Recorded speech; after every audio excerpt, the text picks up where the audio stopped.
¿Qué tal, amigos y amigas de Antofagasta Televisión? Bienvenidos a nuestra entrevista. En esta ocasión nos encontramos junto al escritor Alejandro Terraza, a quien le damos la más cordial bienvenida para hablar de su segunda novela. ¿Cuántas veces puede morir un hombre? Y por supuesto también de otros temas que tienen que ver con su carrera literaria. Alejandro, ¿cómo estás? Bienvenido.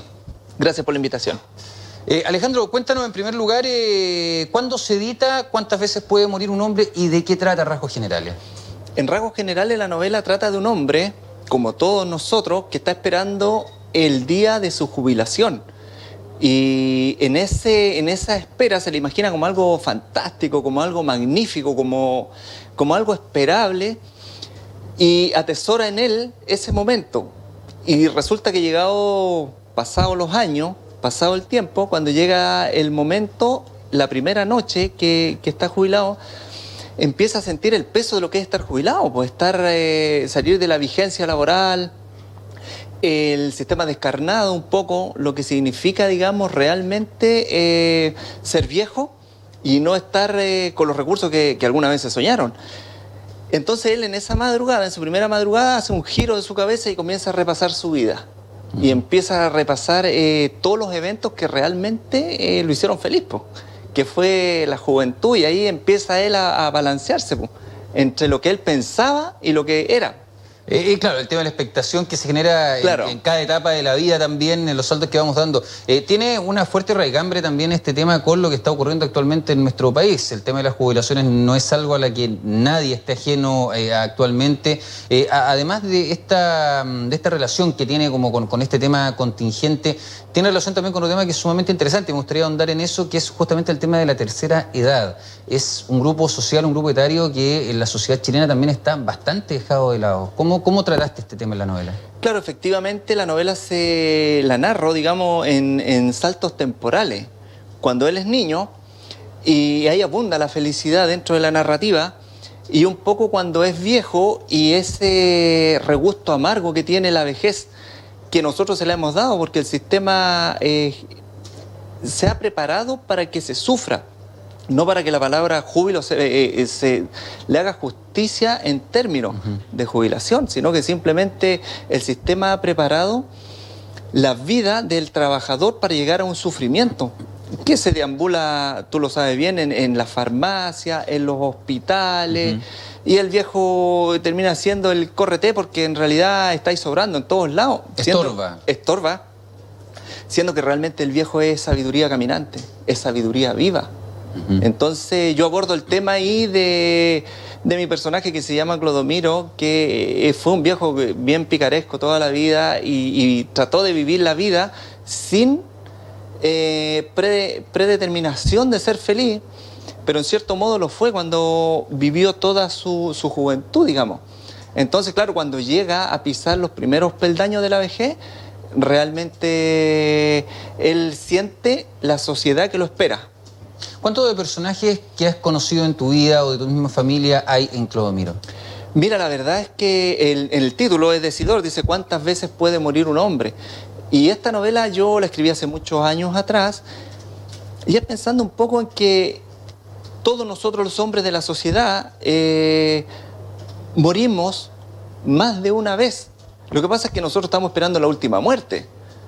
Y esa es la muerte final, supuestamente, que nosotros tenemos como predeterminado.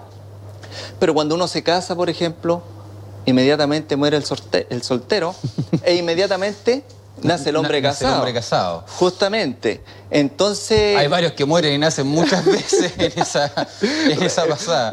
Claro, muchas resurrecciones. Claro. Hay resurrecciones, efectivamente. Entonces, en el fondo uno arrastra muchos muertos y muchos recién nacidos. De modo que este personaje viene a sintetizar un poco lo que es la vida de nosotros, hombres y mujeres, en cuanto cuando aparece un hijo, también pues muere el hombre sin responsabilidades y nace en el acto, para la gran mayoría de las personas, muchos no sienten eso, pero nace el padre, ¿cierto? Y así sucesivamente, entonces el hombre muere y nace muchas veces. Lo que pasa es que no se da cuenta. Entonces, ¿cuántas veces puede morir un hombre? Y hay hombres que tienen una vida de sufrimiento, pero terrible. Entonces ese hombre está muriendo y naciendo, muriendo y renaciendo, en cuanto a todos los términos. Tú vienes del mundo minero, tú trabajaste en minera escondida, donde imagino que muchos temas también los tuviste muy cerca, dentro del mundo laboral. ¿Cuánto de eso hay en esta novela y también en Buen Viaje, que fue tu primera novela y a la cual le fue bastante bien, sobre todo en el ámbito de la crítica y también en venta? Correcto. Mira, mis novelas tienen un trazo social porque el día que decidí escribir entendí que uno tiene que retratar un poco, como el fotógrafo, la sociedad y dejar una huella, digamos, de lo que realmente uno ha vivido. Entonces, en mi afán, digamos, de retratar, yo he esperado siempre que mis personajes sean el conector entre el escritor y el lector para que sientan y vibren un poco con lo que realmente es la vida en sí, la dureza de vivir en el norte. Por ejemplo, el minero trabaja, es un trabajo arduo, es sacrificado. Tenemos una historia sangrienta, tenemos una historia de desigualdad, pero ahí, pues, a la vuelta de la esquina, si no son milenios, son un par de años hace poco, atrás. El 6 de febrero, justamente recordábamos la matanza de la Plaza Colón, por solo colocar un ejemplo. Claro, justamente, el tema de la Escuela Santa María. Entonces, mis personajes tratan un poco de recrear narrativamente, evidentemente, lo que es la vida, la dureza de la vida y también las alegrías y lo que es la parte del humor. Oye, justamente entre estos dos mundos, tanto el minero como el literario, es que tú desarrollas tu obra. ¿Sientes que algunas veces el mundo del trabajador minero es criticado injustamente? Porque es un trabajo en el cual muchas veces se dice que se pagan tremendos sueldos, no sé para qué quieren más bonos, para qué quieren más plata, pero al mismo tiempo uno que también conoce otras facetas del trabajo minero, también es un trabajo sumamente sacrificado, sumamente riesgoso, donde muchos trabajadores tienen una vida útil, por decirlo de algún punto de vista, muy corta. ¿Cómo equilibras o si crees tú que hay críticas que son demasiado injustas en torno al mundo del trabajador minero en sí, no del empresariado minero? Claro, lo que pasa es que, como se suele decir un poco en el ámbito de la ingeniería, hay fatiga material. Todo material se fatiga y el ser humano no es la excepción. Y el minero evidentemente que está expuesto a un sacrificio extra. Físicamente, emocionalmente tiene que tener una resistencia doble, igual que el marinero.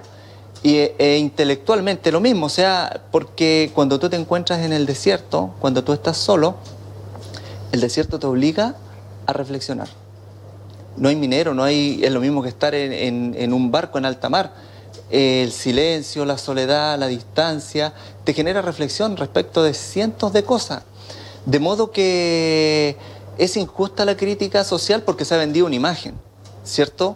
Se ha vendido una imagen respecto del minero y el minero también no ha tenido la madurez como obrero para enfrentar lo que significó la llegada de las mineras a Antofagasta, especialmente la minera más grande que opera acá en nuestra región. De modo que alteró un poco el pensamiento y la forma de vivir. Y en esa convulsión mucha gente se vio afectada positivamente, los que lograron entrar a estas grandes empresas y los que no. Entonces se genera esa diferencia social donde todos debiéramos estar bien y estas mineras debieran responder socialmente, primero, de primera forma, en cuanto a generar igualdad, pero de una manera que sea realmente efectiva y positiva. Vale decir que todo ciudadano, trabaje o no trabaje en una gran minera, sienta el fruto y el beneficio de la extracción que se está haciendo en los cerros. Y no es así, no es así. Claro que se viene esperando la época del salitre y parece que todavía no ocurre. No, y eso es culpa, a mi entender, de nuestra clase gobernante. Oye, Alejandro, cuéntanos un poco acerca de Buen Viaje, que lo repasamos por ahí brevemente, pero cuéntanos de qué trata esa novela y dónde sacaste justamente la idea, los personajes también para poder construirla. Claro, mira, Buen Viaje es una novela que me salió de las entrañas, por decirlo de alguna forma. Yo quise rescatar en aquella obra o darle el valor al amor del padre. Porque básicamente nosotros culturalmente pensamos que el amor de madre es más importante, más profundo, más eterno, más grande y todo con respecto al hijo. Y nos olvidamos que el padre también ama, porque el padre también quiere, que el padre también sufre y se desvela y hace grandes esfuerzos, digamos, de amor por el hijo. Ya lo estamos hablando, el tema de la minera, dejar la casa. Entonces me aparecieron ahí dos personajes, que es Aurelio, el padre, y Ulises, el hijo, que se quedan solos porque la madre decide y atiende el llamado, digamos, de un desenfreno interno de vivir la vida y los abandona. Esto ocurre en el año 1979 y ellos vivían en Calama. Entonces tienen que viajar a la ciudad de Antofagasta para cambiar de vida. Y en ese tránsito, digamos, desde Calama a Antofagasta son controlados por una patrulla militar. Y es ahí donde la novela se vuelve vertiginosa. Se empieza, digamos, a enrollar y a entramar, digamos, algo que une y hace que el padre y el hijo se conozcan más y lleguen a un punto, digamos, de amor que ni siquiera imaginaban. Es una temática sumamente interesante, por lo mismo que decía, incluso hasta publicitariamente parece que el amor de madre fuera, sin desmerecerlo, por supuesto, pero se trabaja mucho más que el amor de padre, que muchas veces un poquito más en la sombra, un poquito más anónimo, un poquito más en silencio, un poquito más duro también, pero que no por ello deja de ser amor. Claro, lo que pasa es que nosotros como papás fuimos tipificados como proveedores desde tiempos remotos. Entonces nos quedamos atrapados en esa imagen o en ese adjetivo, digamos, ¿cierto? El proveedor que tiene que ir, volver con el dinero y luego volverse a ir y así sucesivamente. Pero el hombre, con su misma dureza natural, oculta, trata de no manifestar tantos sentimientos porque culturalmente fuimos conformados así. También se nos tiene un poco prohibido el hecho de ser demasiado emocionales a los hombres. Claro, efectivamente, cosa que es totalmente equivocada. Entonces hoy en día nosotros vemos que las riendas sociales se han desatado un poco en muchos aspectos negativamente y en otros aspectos nosotros también como hombres hemos podido mostrar otras facetas, hemos podido manifestarnos definitivamente versus de lo que se nos tiene tipificado. Oye, Alejandro, cuéntanos, ¿cuándo sale a la venta finalmente? ¿Cuántas veces puede morir un hombre? ¿Va a haber alguna ceremonia de lanzamiento? ¿Cómo va eso? Mira, la novela ya está a la venta desde el mes de octubre en las librerías más importantes de Chile, en la librería Antártica y la Feria Chilena del Libro. Perfecto. Y también en algunas ferias itinerantes que se arman. Y acá en Antofagasta, bueno, está en la... ¿Cómo se llama la que te dije? La librería Antártica. Antártica, justo. Claro, y en la librería Filsic. Así que ya está disponible, digamos, para su adquisición. Para el público antofagastino, para el público nacional también. El público nacional, efectivamente, también. ¿Cómo han estado las críticas? Bien, han estado bien, ha gustado mucho. Lo que pasa es que yo trabajo mucho en cómo narrar. Trabajo mucho y me gusta que tenga todos los condimentos, que tenga humor, que tenga seriedad, que haga un viaje por todas las emociones, entonces eso genera cosas agradables. Es un trabajo enorme porque buena parte de la literatura es prácticamente revisión y corrección, más allá del primer texto que uno escribe. Sí, es un trabajo enorme.